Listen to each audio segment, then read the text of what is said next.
Welcome back to another technical deep dive here in the debug zone. Today we're tackling a big question and breaking it down with insights from other users.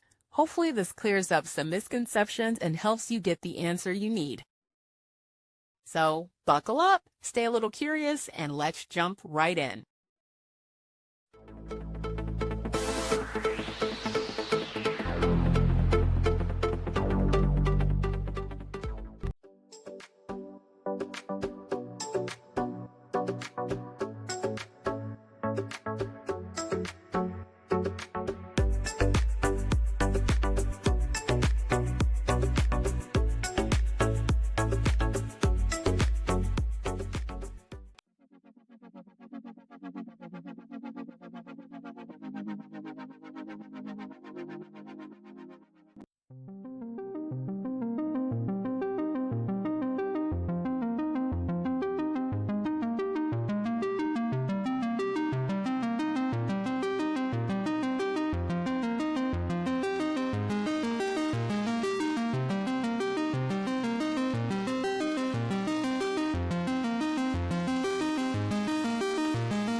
And that's a wrap.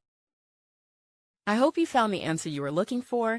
If you did, take a second to hit that subscribe button. It really helps out. And let me know in the comments which solution worked best for you. See you next time in the debug zone.